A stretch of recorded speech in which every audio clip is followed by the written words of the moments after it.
ಎಲ್ರಿಗೂ ನಮಸ್ತೆ, welcome back to my channel ಅಂತ ಹೇಳ್ತಾ ಇವತ್ತಿನ ಸ್ಟೋರಿ ಶುರು ಮಾಡ್ತಾ ಇದ್ದೀನಿ.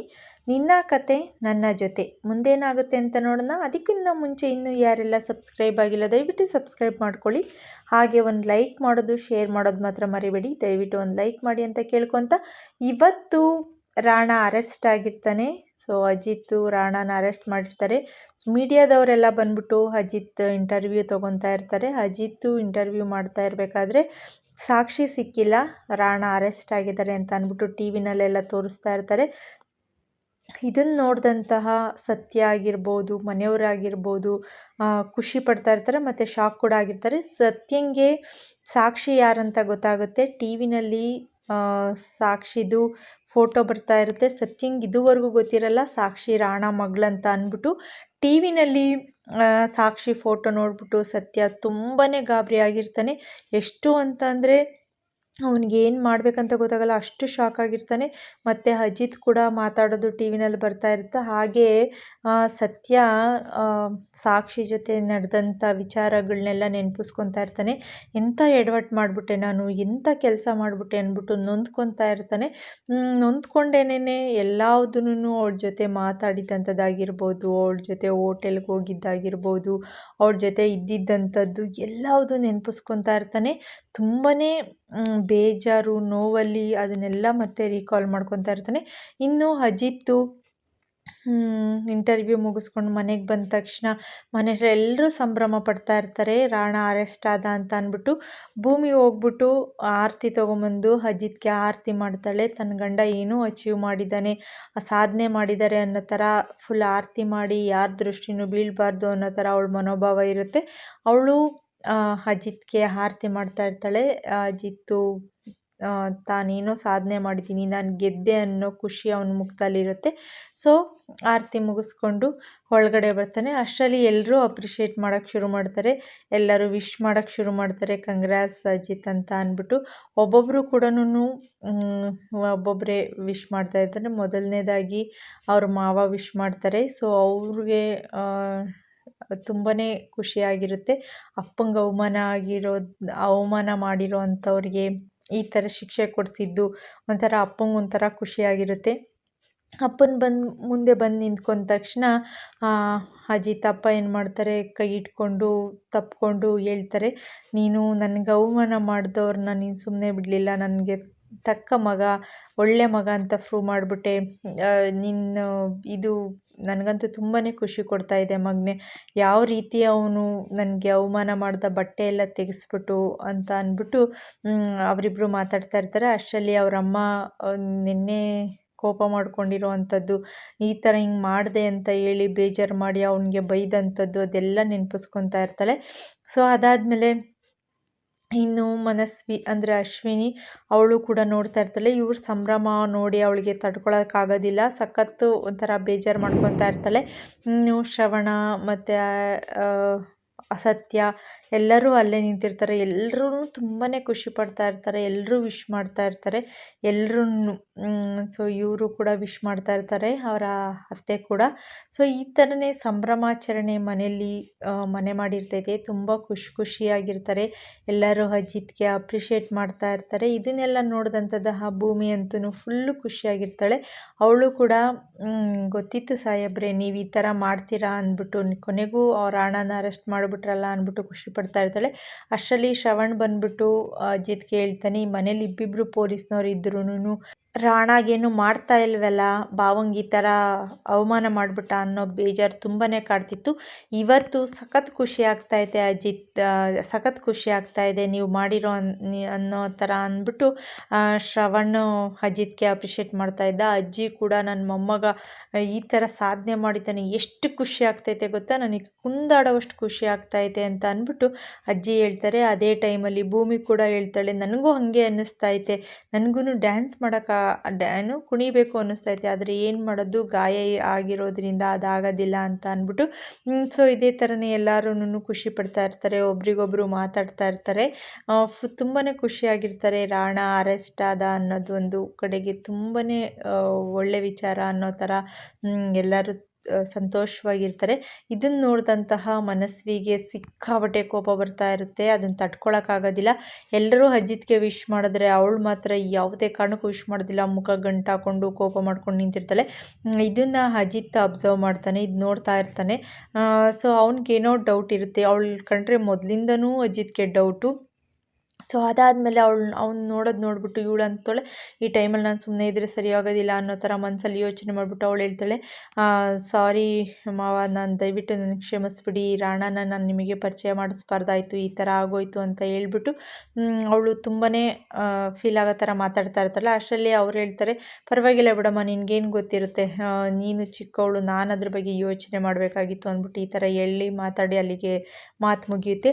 ಇನ್ನು ಅಜಿತ್ ಅಮ್ಮ ಏನು ಮಾಡ್ತಾರೆ, ತುಂಬಾ ಬೈದ್ಬಿಟ್ಟಿರ್ತಾರೆ ಅಜಿತ್ಗೆ. ಸೊ ಅದಕ್ಕೆ ಅವ್ರು ತಡ್ಕೊಳಕ್ಕಾಗ್ದಳೆ ಆಚೆ ಬಂದು ನಿಂತ್ಕೊಂಡಿರ್ತಾರೆ ಅಳ್ಕೊಂಡು.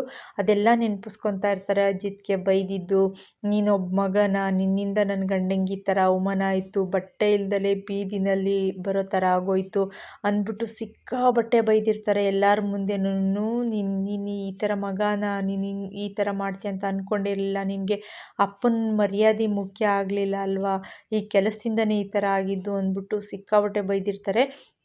ಅದೆಲ್ಲ ನೆನಪಿಸ್ಕೊಂಡು ಆಚೆ ಬಂದು ನಿಂತ್ಕೊಂಡಿರ್ಬೇಕಾದ್ರೆ ಅಜಿತ್ ಬಂದ್ಬಿಟ್ಟು ಮಾತಾಡಿಸ್ತಾನೆ, ಅಮ್ಮ ಅಂತ ಅಂದ್ಬಿಟ್ಟು. ಅವಳಿಗೆ ಅಂದರೆ ಅವ್ರ ಅಮ್ಮಂಗೆ ಮಾತಾಡೋದಕ್ಕೆ ಆಗೋದಿಲ್ಲ, ಅಳ್ತಾನೆ ನಿಂತ್ಕೊಂಡಿರ್ತಾರೆ. ಇಲ್ಲ ಅಮ್ಮ, ಅಳಬೇಡಿ, ನೀವು ಖುಷಿಯಾಗಿರಬೇಕು ಅಂತ ಅಂದ್ಬಿಟ್ಟು ಅಜಿತ್ ಹೇಳಿದಾಗ, ಇಲ್ಲ, ನಾನು ಬರೀ ಹೆಂಡ್ತಿಯಾಗಿ ಅಷ್ಟೇ ಯೋಚನೆ ಮಾಡಿದೆ, ತಾಯಿಯಾಗಿ ಯೋಚನೆ ಮಾಡಲಿಲ್ಲ.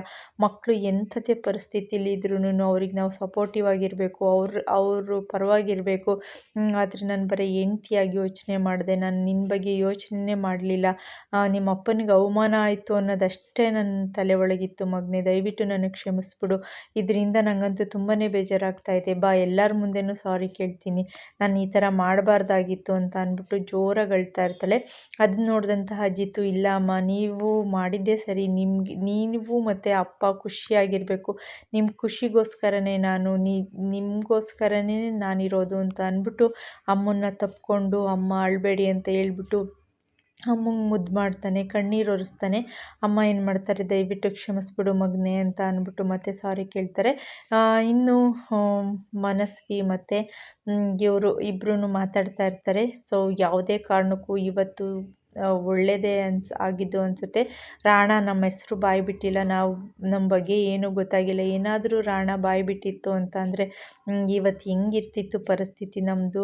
ಸೊ ಯಾವುದೇ ಕಾರಣಕ್ಕೂ ಬಾಯಿ ಬಿಟ್ಟಿಲ್ಲ, ಅದೇ ಖುಷಿಯಾಗೋ ವಿಚಾರ ಅಂತ ಅಂದ್ಬಿಟ್ಟು ಒಬ್ರಿಗೊಬ್ರು ಮಾತಾಡ್ತಾ ಇರ್ತಾಳೆ. ಅಷ್ಟರಲ್ಲಿ ಮನಸ್ವಿ ಏನು ಹೇಳ್ತಾಳೆ, ನಮ್ಮ ಕಡೆಯವರೆಲ್ಲ ಹಾಗೇನೇನೆ, ಯಾರೂ ಕೂಡ ಒಬ್ರಿಗೊಬ್ರು ಬಿಟ್ಕೊಡೋದಿಲ್ಲ, ಎಂಥದ್ದೇ ಪರಿಸ್ಥಿತಿ ಬಂದ್ರೂ ಕೂಡ ಬೇರೆಯವ್ರ ಹೆಸರು ಹೇಳೋದಿಲ್ಲ, ಅವ್ರ ಬಗ್ಗೆ ಏನು ಬಿಟ್ಕೊಡೋದಿಲ್ಲ ವಿಚಾರಗಳನ್ನ ಅಂತ ಅಂದ್ಬಿಟ್ಟು ಹೇಳ್ತಾ ಇರ್ತಾಳೆ. ಸೊ ನೀವು ಕೂಡ ನಮಗೆ ಹೆಲ್ಪ್ ಮಾಡ್ತೀರಾ ಅಲ್ವಾ, ಏನಾದರೂ ಮಾಡಿ ರಾಣಾನ ಬಿಡಿಸ್ಕೊಂಬರ್ಬೇಕು ಅನ್ನೋ ಥರ ಇಬ್ಬರು ಯೋಚನೆ ಮಾಡ್ಕೊಂಡು ಮಾತಾಡ್ತಾ ಇರ್ತಾರೆ.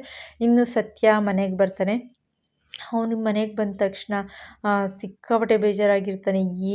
ಅವನಿಗೆ ಬರೀ ಅವಳು ಮಾಡಿರೋವಂಥ ಕೆಲಸಗಳು, ಅವಳು ಅಂದಿರೋದು, ಆಡಿರೋದು, ಅವಳ ಜೊತೆ ಇದ್ದಂಥದ್ದು, ಅವಳು ಯಾಮಾರಿಸ್ತಿದ್ದಿದ್ದು ಅವನಿಗೆ, ಮತ್ತು ದಾರಿ ತಪ್ಪಿಸ್ತಾ ಇದ್ದಿದ್ದು, ಮತ್ತು ಅವಳು ಮರಳಾಗೋ ಥರ ಮಾತಾಡ್ತಾ ಇದ್ದಿದ್ದು, ಇವನು ಅವಳು ಹಿಂದೆ ಹೋಗ್ತಾ ಇರೋದು, ಇದೆಲ್ಲ ನೆನಪಿಸ್ಕೊಂಡು ಅವನ ಮೇಲೆ ಅವನಿಗೆ ಸಿಕ್ಕಾಪಟ್ಟೆ ಕೋಪ ಬರ್ತಾ ಇರುತ್ತೆ, ಸಿಟ್ಟು ಬರ್ತಾ ಇರುತ್ತೆ. ಅವನು ಬೇಜಾರು ಮಾಡ್ಕೊತಾ ಇರ್ತಾನೆ. ಎಂಥ ಕೆಲಸ ಮಾಡಿದ್ಲು ಸಾಕ್ಷಿ, ನನ್ನನ್ನು ಉಪಯೋಗಿಸ್ಕೊಂಡು ಸುಮ್ಮನೆ ಮರ್ಯಾದೆ ಹೋಗೋ ಥರ ಮಾಡಿಬಿಟ್ಟು ಅಂತ ಹೇಳ್ಬಿಟ್ಟು ಅವನು ತುಂಬಾ ಬೇಜಾರು ಮಾಡ್ಕೊತಾ ಇರ್ತಾನೆ. ಮತ್ತು ಅಜಿತ್ ಕೂಡ ಅವನ ಮೇಲೆ ಎಷ್ಟು ನಂಬಿಕೆ ಇಟ್ಕೊಂಡು ಭೂಮಿ ಧರಣಿ ಕೂತ್ಕೊಂಡಿರ್ಬೇಕಾದ್ರೆ ನೀವು ಶೂಟ್ ಮಾಡಿ, ಭೂಮಿ ಹುಷಾರು ಅಂತ ಹೇಳಿದ್ದಾಗಿರ್ಬೋದು.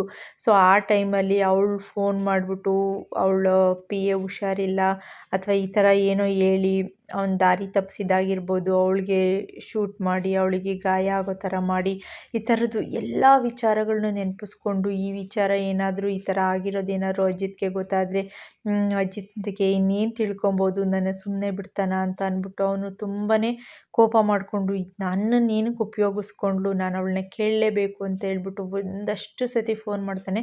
ಆದರೆ ಅವಳು ಫೋನ್ ರಿಸೀವ್ ಮಾಡೋದಿಲ್ಲ. ಅವನಿಗೆ ಕೋಪ ತಡ್ಕೊಳಕ್ಕಾಗೋದಿಲ್ಲ, ಅಷ್ಟು ಕೋಪ ಬರ್ತಾ ಇರುತ್ತೆ ಅವಳ ಮೇಲೆ. ಮತ್ತೆ ಮತ್ತೆ ಅವಳು ಅವನ್ನ ಪೆನ್ ಕೊಟ್ಟಿರೋದಾಗಿರ್ಬೋದು ಗಿಫ್ಟಾಗಿ, ಮತ್ತು ಅವನ ಜೊತೆ ಮಾತಾಡಿರೋದಾಗಿರ್ಬೋದು, ಅವಳನ್ನ ಮುಟ್ಟಿರೋದಾಗಿರ್ಬೋದು, ಇದೆಲ್ಲ ನೆನಪಿಸ್ಕೊತಾ ಇರ್ತಾನೆ. ಅಲ್ಲೇ ಆಂಜನೇಯನ ಫೋಟೋ ಇರುತ್ತೆ, ಆ ಫೋಟೋ ನೋಡ್ಬಿಟ್ಟು ಹೇಳ್ತಾನೆ, ಸ್ವಾಮಿ ಆಂಜನೇಯ ದಯವಿಟ್ಟು ಕ್ಷಮಿಸ್ಬಿಡಪ್ಪ ದೇವರೇ, ನಾನು ತಪ್ಪು ಮಾಡಿಬಿಟ್ಟೆ, ಈ ಥರ ಮಾಡಬಾರ್ದಾಗಿತ್ತು, ನನಗೆ ಗೊತ್ತಾಗಲಿಲ್ಲ, ಈ ಥರ ಯಾಮಾರ್ಬಿಟ್ಟೆ. ಸೊ ನಾನು ನಿನ್ನ ಭಕ್ತನಾಗಿತ್ಕೊಂಡು ಅವಳಿಂದ ಹೋಗಿರೋದು ಎಷ್ಟರ ಮಟ್ಟಿಗೆ ಸರಿ ಅಂತ ಹೇಳ್ಬಿಟ್ಟು ಅವನೇ ಬೇಜಾರು ಮಾಡಿಕೊಂಡು ಕೋಪ ಮಾಡ್ಕೊತಾ ಇರ್ತಾನೆ. ಭೂಮಿಗೂ ಅಜಿತ್ಗೂ ಅನ್ಯಾಯ ಮಾಡಿಬಿಟ್ಟೆ, ನಾನು ಈ ಥರ ಮಾಡಬಾರ್ದಾಗಿತ್ತು ಅಂದ್ಬಿಟ್ಟು ಮನೆಯವರೆಲ್ಲ ಕೂತ್ಕೊಂಡು ಮಾತಾಡ್ತಾ ಇರ್ತಾರೆ. ಬೆಳಿಗ್ಗೆ ನೋಡಿದ್ರೆ ಅಮ್ಮ ಇವತ್ತು ನನ್ನ ಗಂಡಂಗೆ ಅವಮಾನ ಆಗಿರೋದ್ರಿಂದ ಅವರಿಗೆ ರಿಟರ್ನ್ ಅವಮಾನ ಆಗೋವರೆಗೂ ನಾನು ಯಾವುದೇ ಕಾರಣಕ್ಕೂ ಗಣಪತಿ ಕೂರಿಸಲ್ಲ, ಗಣಪತಿ ಪೂಜೆ ಮಾಡೋದಿಲ್ಲ, ಪ್ರತಿಷ್ಠಾಪನೆ ಮಾಡೋದಿಲ್ಲ ಅಂತ ಅಂದ್ಬಿಟ್ಟು ಬೈದಿದ್ದು, ಜಗಳ ಮಾಡಿದ್ದೆಲ್ಲ ನೆನಪಿಸ್ಕೊತಾ ಇರ್ತಾರೆ. ಇನ್ನು ರಾಣ ಅರೆಸ್ಟ್ ಆಯಿತು, ಖುಷಿ ವಿಚಾರನೇ ಅಲ್ವಾ, ಇವಾಗಲಾದ್ರೂ ಗಣಪತಿ ಕೂರ್ಸೋಣ, ಹಬ್ಬ ಮಾಡೋಣ ಅಂತ ಅಂದ್ಬಿಟ್ಟು ಮಾತಾಡ್ತಾ ಇರ್ತಾರೆ. ಅಷ್ಟರಲ್ಲಿ ಅವ್ರ ಅಮ್ಮ ಹೇಳ್ತಾರೆ, ಅವನು ಹೇಳ್ತಾನೆ, ಅಮ್ಮ ಈ ಥರ ಹೇಳಿದ್ರಂತೆ ಹೌದಾ ಅಂದ್ಬಿಟ್ಟು. ಅಷ್ಟರಲ್ಲಿ ಅಪೇಕ್ಷೆ ಏನು ಮಾಡ್ತಾಳೆ, ಓ ಅಜಿತ್ ಆಲೇ ನಿನ್ನ ಹೆಂಡ್ತಿ ನಿನಗೆ ಪಿಟ್ಟಿಂಗ್ ಇಟ್ಬಿಟ್ಲಾ ಅಂತ ಅಂದ್ಬಿಟ್ಟು ಅವರಮ್ಮ ಹೇಳ್ತಾರೆ, ಅದು ಪಿಟ್ಟಿಂಗ್ ಅಂತ ಯಾಕೆ ಹೇಳ್ತೀಯಾ, ನಾನು ಹೇಳ್ದೆ ತಾನೇ ಈ ಮಾತು ಬೆಳಿಗ್ಗೆ, ಅದಕ್ಕೆ ಅದನ್ನು ಹೇಳಿದ್ದಾಳೆ ಅವಳು ಅಂತ ಅಂದ್ಬಿಟ್ಟು ಎಲ್ಲರೂ ಮಾತಾಡ್ತಾರೆ. ಸರಿ ಇವಾಗೆಲ್ಲ ಪ್ರಾಬ್ಲಮ್ಮು ಸಾಲ್ವ್ ಆಯಿತು, ನಿಮ್ಮ ಅಪ್ಪಂಗೆ ಅವಮಾನ ಮಾಡಿದವರು ಕೂಡ ಜೈಲಿಗೆ ಹೋದ್ರು, ಒಂದೇನೋ ಸಮಾಧಾನ ಆಗ್ತಾಯಿದೆ ಅಂತ ಅಂದ್ಬಿಟ್ಟು ಒಬ್ರಿಗೊಬ್ರು ಮಾತಾಡಿಕೊಂಡು ಇವಾಗಲಾದರೂ ಹಬ್ಬ ಮಾಡೋಣ ಅಲ್ವಾ, ಗ್ರ್ಯಾಂಡಾಗಿ ಮಾಡೋಣ ಅಂತ ಅಂದ್ಬಿಟ್ಟು ಮಾತಾಡ್ತಾ ಇರ್ತಾರೆ. ಅಷ್ಟರಲ್ಲಿ ಅಜ್ಜಿ ಏನು ಮಾಡ್ತಾರೆ, ಹೆಂಗೋ ಎಲ್ಲದನ್ನೂ ಖುಷಿ ಆಗುವಂಥ ವಿಚಾರ ಅಲ್ವಾ, ಇವಾಗ ಗ್ರ್ಯಾಂಡಾಗಿ ಸೆಲೆಬ್ರೇಟ್ ಮಾಡಬೇಕು ಹಬ್ಬನ ಅಂತ ಹೇಳ್ಬಿಟ್ಟು ಒಬ್ರಿಗೊಬ್ರು ಮಾತಾಡ್ತಾ ಇರ್ತಾರೆ. ಮನಸ್ವಿಗಂತೂ ಎಷ್ಟು ಕೋಪ ಬರ್ತಾ ಇರುತ್ತೆ ಅಂದರೆ ಅವಳು ಮನಸ್ಸಲ್ಲೇ ಕುದುಕ್ತಾ ಇರ್ತಾಳೆ. ಇವ್ರ ಖುಷಿ ಸಂಭ್ರಮ ನೋಡಿ ಅವಳ ಕೈಲಿ ತಡ್ಕೊಳಕ್ಕಾಗೋದಿಲ್ಲ. ಇನ್ನು ಭೂಮಿ ಮತ್ತು ಅಜಿತ್ ಇಬ್ಬರು ಯೋಚನೆ ಮಾಡ್ತಾ ಇರ್ತಾರೆ.